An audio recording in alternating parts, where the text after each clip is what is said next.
everyone, I'm Kevin with Victory 4x4. In today's video, we're going to install our bed stiffeners in the back of the 2nd gen Chevy Colorado. So as you get started, you want a T15 Torx so that you can remove the 2 screws inside of here, allowing us to remove the taillight. That's going to give us access to the inside of the mounting surface where you're bolting in your bed stiffener. So we'll get these out of the way.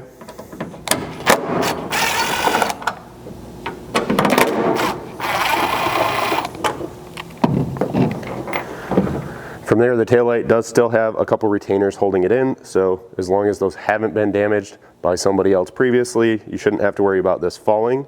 You then want to grab a hold of it and pull straight back to release those retainers. Now, to take a step back, the very first thing you want to do is actually get underneath the truck, because you need to disconnect the wire harness for this taillight in order to be able to remove it, rather than kind of leave it hanging on that plug while you crawl under there and try and get it disconnected. So again, do that first. Otherwise, you have to disconnect all of your bulbs as well as a clip in here. You can really do it either way. It's just not quite as easy as just undoing this plug.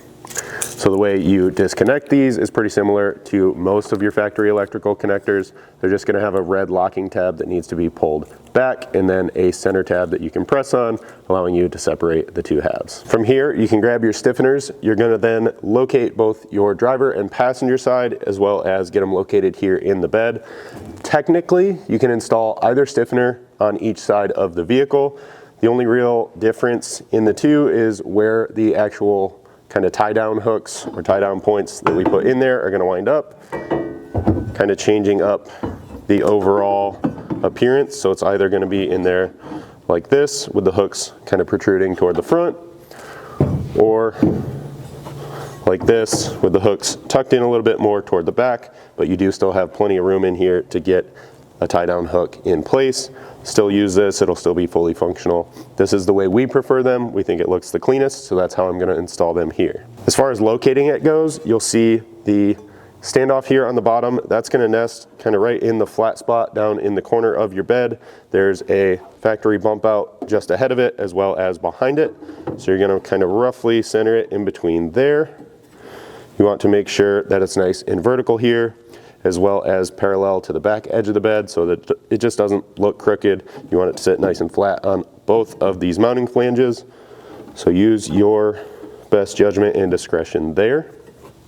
So that should leave your mounting hole down here kind of centered in this raised rib, and the rest of these should be sitting nice and flat.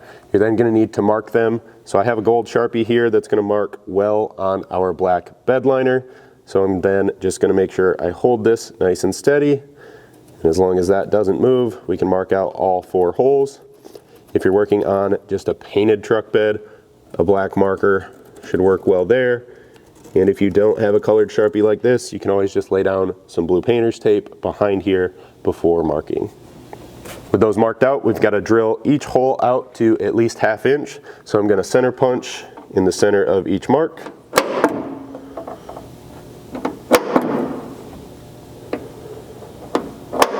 And then I've just got an 1/8 inch drill bit that I'm going to use as a pilot hole at all 4 locations.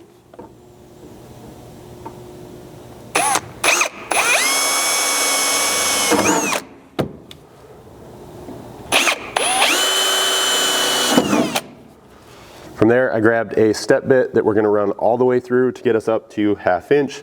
If you don't have one of these and you're using conventional drills, that's fine. Just use a couple different sizes as you step your way up to that 1/2 inch hole size.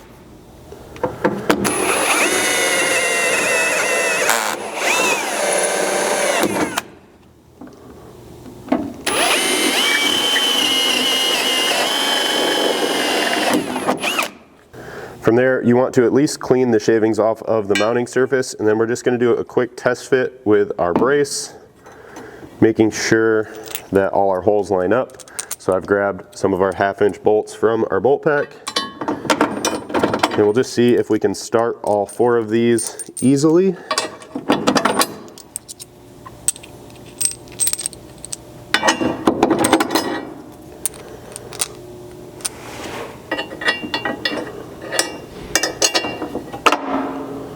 Which these seem to line up just fine. If you're having any issues, get the ones you can started and then open up the holes that you're having difficulties with to 9/16. The washers and hardware you have should accommodate that just fine, and that'll allow you to slip those bolts in and get all your hardware started. So now that we know this stuff fits, I'm going to pull this back out, and we're actually going to get a little bit of touch-up paint and just touch up all 4 of our holes to prevent corrosion.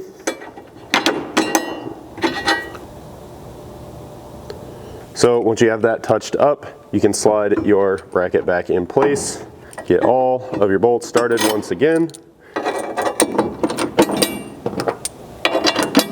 You may have noticed on the one down here where we have that standoff that you actually have to slide this washer down between the bracket and the standoff, and then slide the bolt through the recessed hole here in the top. And then on the back side, for the 2 out here, we provide you an oversized square washer along with a flat washer and a nylock nut that you'll reach in through this taillight opening to install.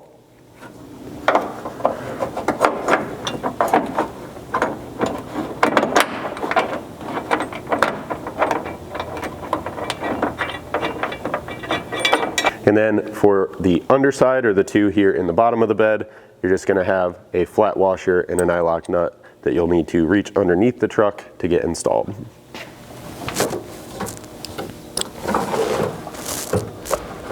You'll then need a 3/4 wrench and a 3/4 socket to tighten these up. So I've got the wrench fed in through the taillight opening, and then I'll run my socket out here on an impact.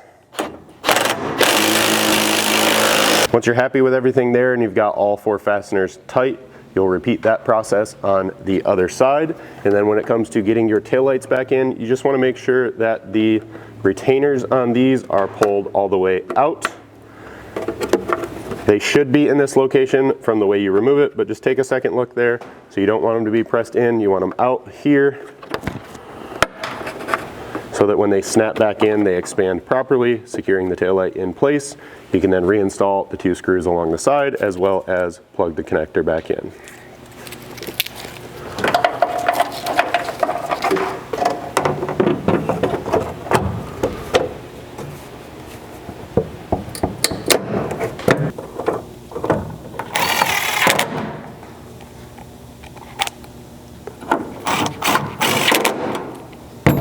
Once you have that done, this installation is complete. As always, if you guys have any questions at all about this installation or anything else we offer here at Victory, please don't hesitate to reach out to us. You can always email us at info@victory4x4.com or call us at 269-459-8447.